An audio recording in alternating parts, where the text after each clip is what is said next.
And, oh no, not this one, sorry. What you will see is we get leads like this every single day. Like this is a non-owner occupied house where the seller is not saying what he wants, but he's giving a lot of details, whether the house is in good shape, not good shape, whatever it may be. And we get leads like this every single day. It just keeps going and going and going and going. Okay. So these are the kind of leads we get. And what we have done is we've created a new group called Listings for Greystone, where Ray is in charge of that group. Please get in touch with Ray if you want to work these listings. What's the name? Ray Hendricks. Wendy, you know Ray Hendricks, right? He's our broker. Well, what's the name of the group? Listings for Greystone. Okay. You can get in touch with Ray, and Ray will be happy to allocate leads to you and say, here, you can work on this lead and so on. When you will get these leads, and after a lot of experience and a lot of brainstorming, we've come up with a very simple formula on how to run these leads. There are three kinds of offers that you can make to these sellers, apart from a cash offer. A cash offer, there's a different team for it. Okay, so if you want to join that team, then you'll have to work directly with me. But I'm speaking in this case about listings, which is Ray's team. In that team, you will be making three types of offers. The first type of offer is a net listing. I don't know if any of y'all have worked with net listings before. We have been doing it, and we have been very successful doing it. With a net listing is what you want to offer when there is an arbitrage in terms of the price, where the seller does not know the value of his own property. You would be surprised how often that happens. If you become a doctor in terms of the comps, you will know the comps better than the seller does. And most of these leads which we are finding, there is no agent who is working on them. The seller is trying to sell the house by himself, or the seller has not even decided to sell the house. These are the kind of leads we are talking about, right? Over there, just to give you an example, there is a house right now where the seller said he wants $350,000 for the house. We ran the comps on the house and we analyzed the comps backwards, forwards, left, right, every way imaginable. And we realized that the house is worth $467,000. So we said, we've got a spread on it. What we're going to do is we're going to take a net listing where we're going to say, okay, Mr. Seller, we are going to give you $350,000 for this house. And we will collect whatever we can over and above that. So what we're going to do is we're going to have a contract at 350. We're going to list the house on the MLS for 450, 460, 470, pay 2.5%, 3% commission to the buyer's agent, and keep the rest of the spread. This is what we're doing on a net listing. So these are the kinds of offers we can make to sellers when the seller is asking for a price which is less than what the value is. This will not happen on every deal. But because there are so many deals which come to us, just law of averages will force this to happen in a certain way. So this is your first offer, which is a net listing offer. Your second offer which you can make is your regular listing offer of 5%, 6%, which everybody knows, everybody does. That offer, you will get a lot of competition, you will get pushback, they'll say, why should we sell it to you? So you need to have some kind of answer based on your experience, which you can use to say that this is the reason why you should give me the listing. A third offer, which is again something that very few people are doing overall, is a consultation listing. What it is a version of a flat fee listing. I don't know how many of y'all have worked with flat fee listings before. Have any of y'all done a flat fee listing ever in your careers? There are also, this is Jason. Could you repeat, what is the name? I didn't understand. A flat fee listing. Oh, flat fee. Okay, thank you. It's not very common, Jason. Most people don't like to do it because it's not very lucrative. But essentially what a flat fee listing is you say, I'm going to put your house on the MLS. I'm going to charge $1,500 to do it. I'm going to market it on every social media platform possible. But my job ends once I put it on the MLS. After that, it's not my responsibility to negotiate with the buyer or negotiate with the buyer's agent to write up the offer, to show the house, to work on the inspection, to coordinate the appraisal. None of that is my responsibility. So you're offering a smaller service and you're charging a smaller price. Why should this benefit the buyer? The reason why this benefits the buyer is only because of this. Most sellers feel that they have to pay a huge amount of commission in order to get a realtor to work with them. And usually realtors charge 5%, 6%. So if you want to play a numbers game, we charge 0.5% as a listing fee or $1,500, whichever of the two is greater. So if it's a very tiny house, like let's say it's an 80,000 square foot, $80,000 house, then charge $1,500.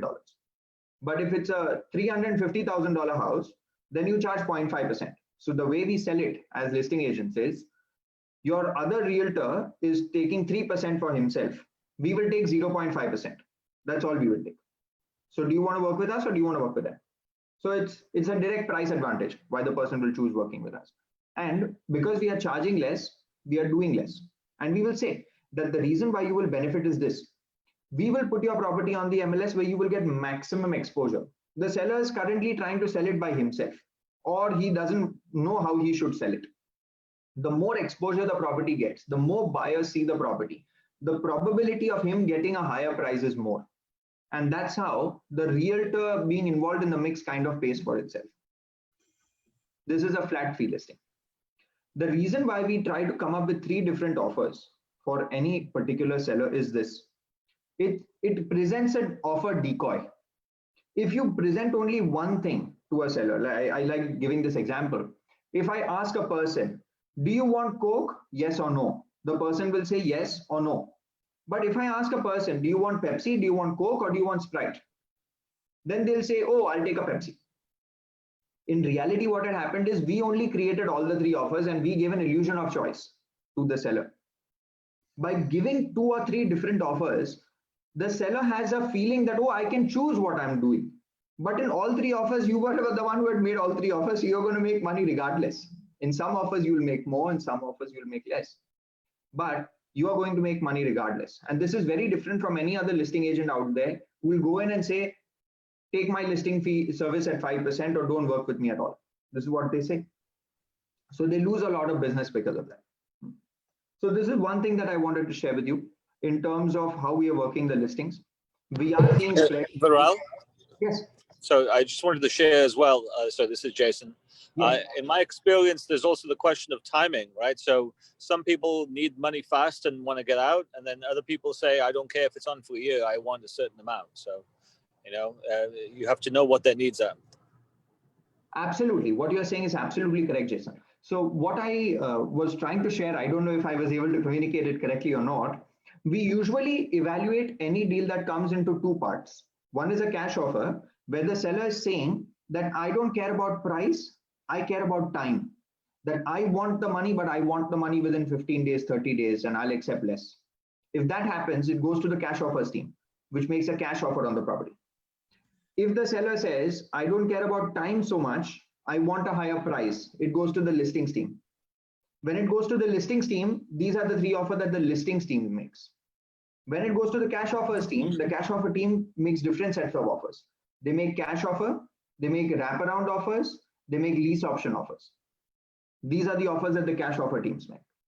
Does that make sense? Oh, yes, thank you.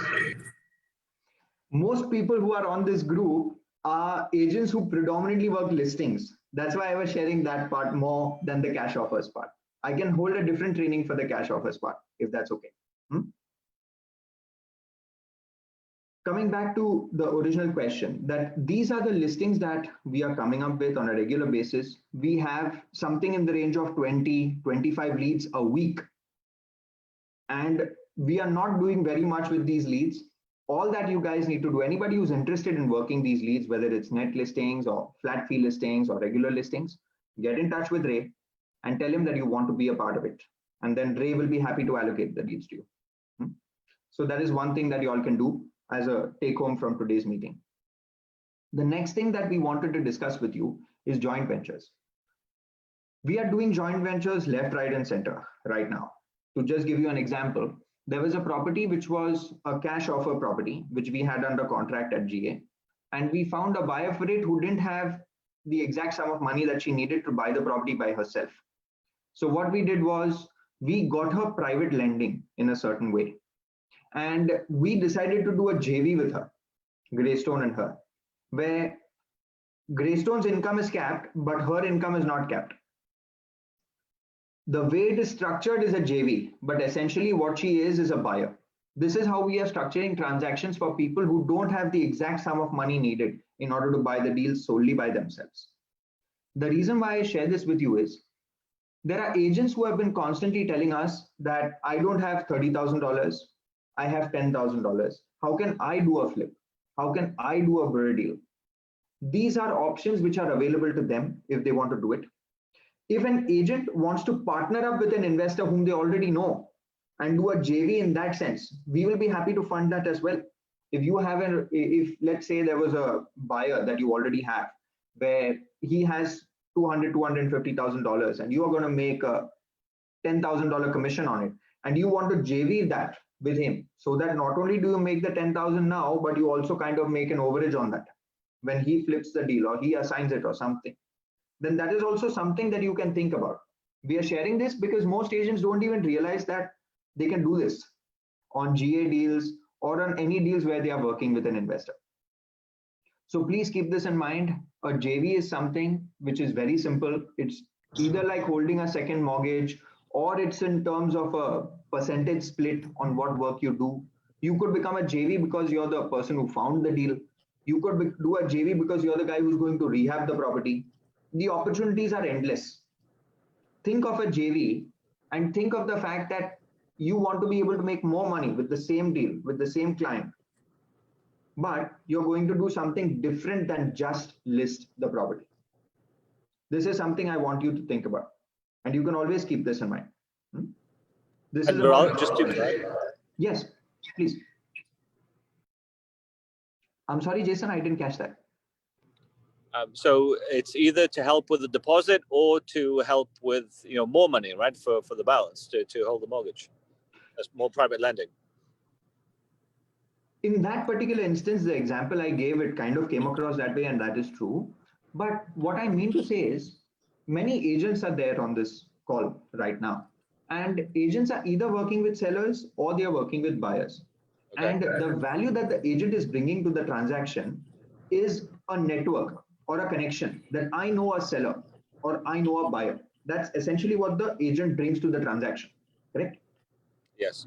So instead of structuring it as a commission, we have agents right now who are structuring it as a JV, where they are saying that I will not take a commission on it necessarily. I'll take a percentage split of the profit in order to do this for you. And not only will I do the connection, apart from the connection, I will also do something more. For example, I'll help you get private lending. And the agent doesn't have to do it. The agent is, all of y'all are already a part of Greystone. So all of y'all are already pre-qualified to get private lending with us. So y'all can tell your buyer that, hey, I'll get you private lending.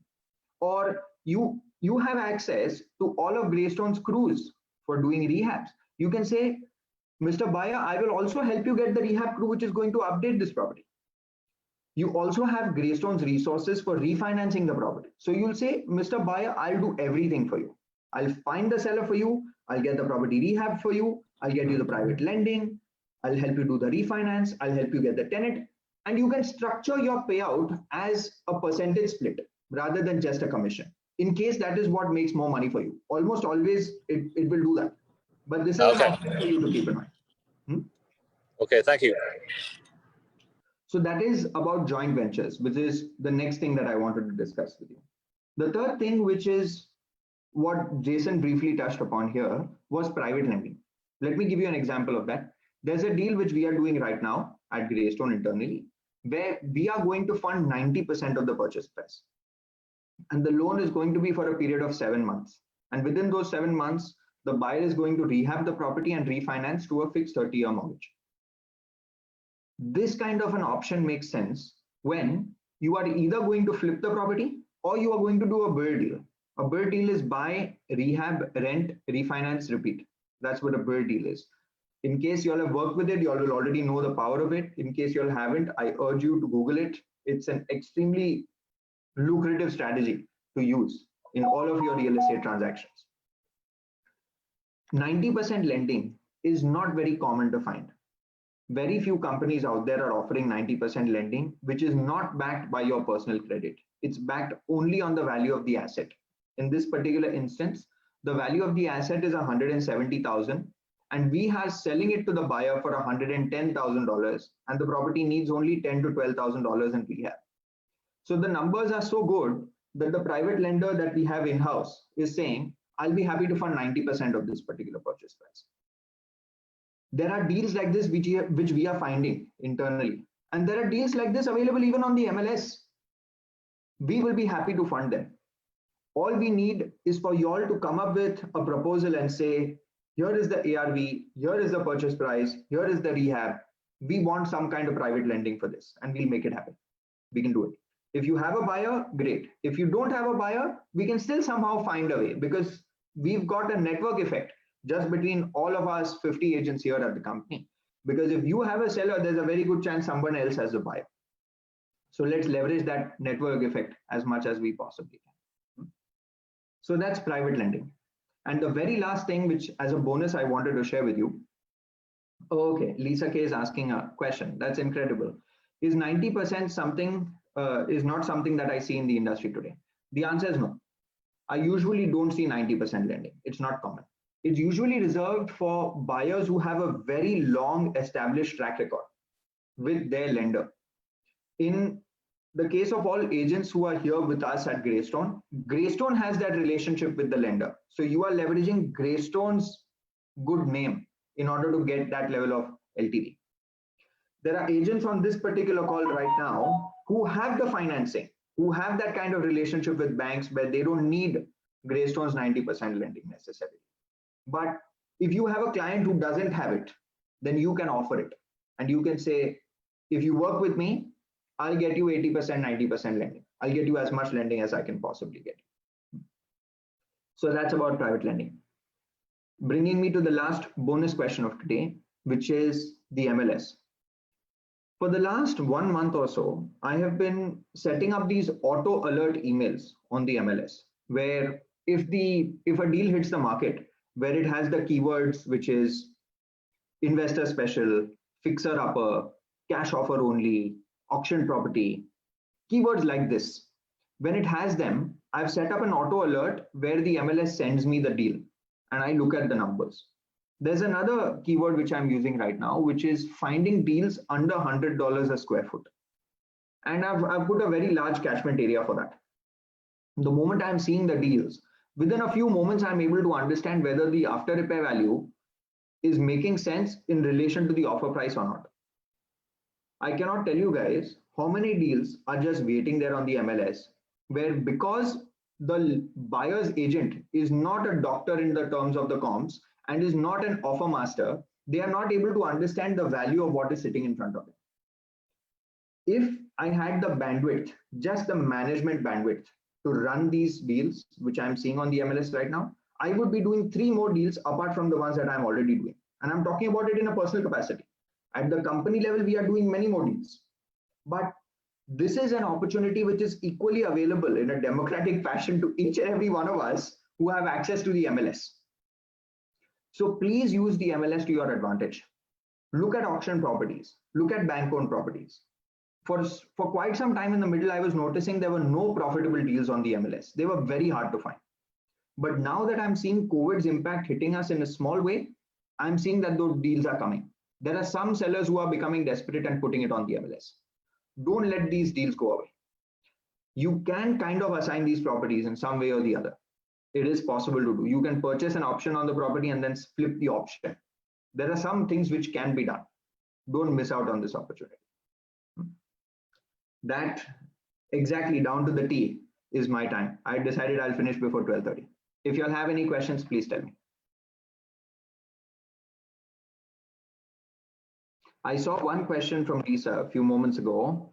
What is the minimum price for 90% lending? It's a very good question. Usually most lenders have an amount that says it's going to be $100,000 in terms of the loan value. There are so many deals which we cannot do with outside lenders because of this $100,000 limit, where they want the value of the loan to be 100K. The good thing about our in-house lending is there is no such minimum.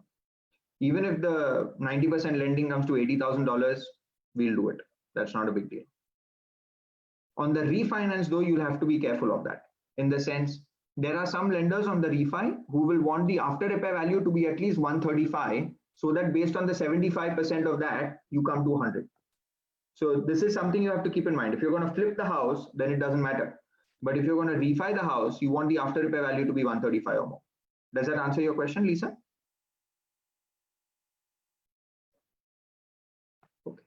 Hi, it wasn't a question. I was in agreement with what you were saying, Vidal. And then Jose asked the question. So you're absolutely right.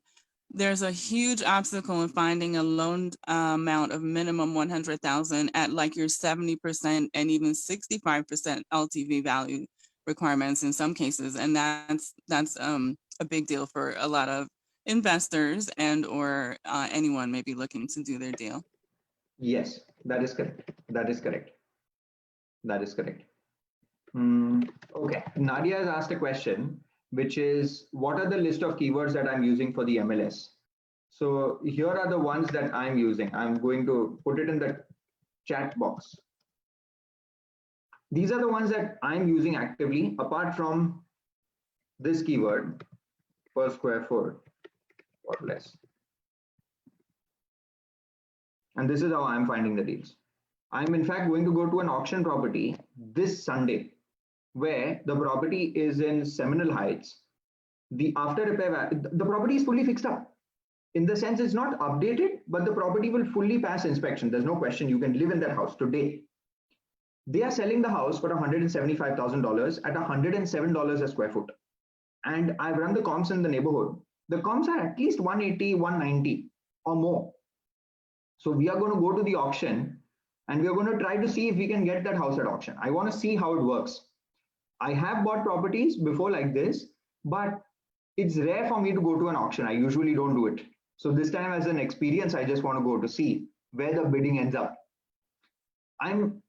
It would be very nice if we had one agent at our company. Anybody here on this group who wants to take this up and run with it, please do it. I need somebody to do this, or I need somebody to do this, where you become a specialist as an auctioneer. You're not going to do anything different from what you're doing now. All you're going to do is, you're not only going to get the property under contract, you're going to try to sell it at an auction. This is all you're going to do. So you'll first set up an open house on a Saturday, for example. All your buyers will come see it on Saturday, and then you're going to do the highest and best offer on Sunday. So your most obvious question to me will be, what if the price at auction is less than what my seller wants? So the answer to that is your bid price. You have to put your opening reserve in such a manner such that it is the minimum that your seller will accept. The advantage for you is there is no risk. If the price is too low, you can always say we are going to reject the offer. If you just realize how it's a perception game, you will be able to utilize this to your benefit. The agent who is doing this open house on Sunday or Saturday, I forget when it is basically capitalizing on just this fact that he knows how to run an auction and most other agents don't. If you can learn this skill and become an auction specialist, this is something that you can do.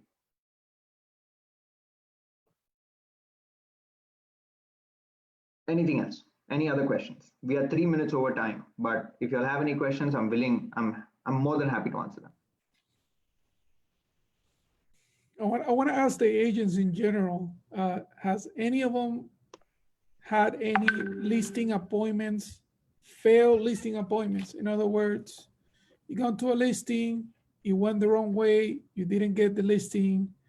Would love to get some feedback on that to see maybe the acquisition team could help you in a different way, either making an offer for you or because we have more options on the acquisition team. So any agents that have done in the past 30 days a listing presentation and have not gotten the listing? Anybody? Thank you.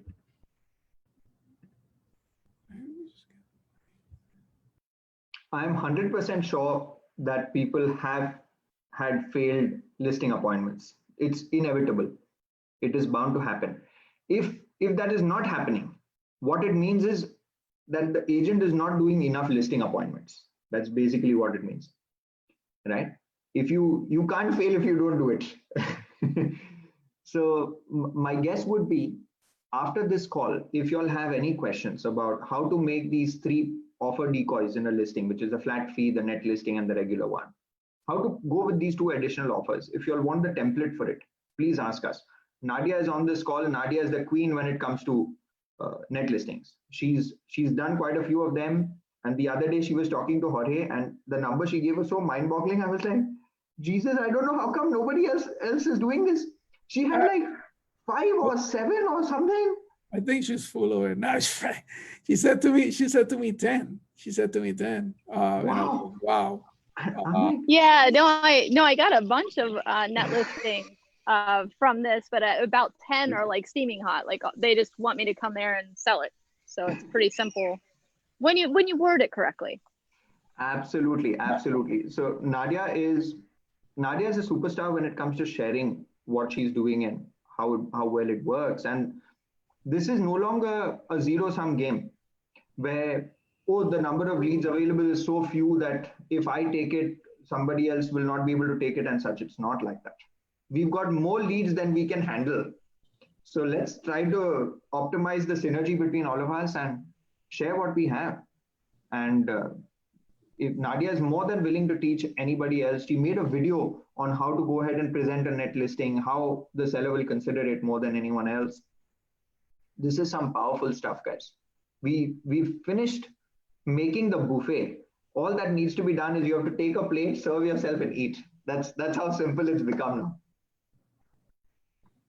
Yeah, I challenge you the next time you have a listing appointment, have a one-on-one with us very quick. Let us evaluate the property. You might have a buyer for that listing appointment before, listing presentation, before you even do the presentation. So I challenge you guys, let us know the next time you're listing a property. Before you do so, let us help you win that opportunity. And I believe somebody wanted to say something. Go for it, John.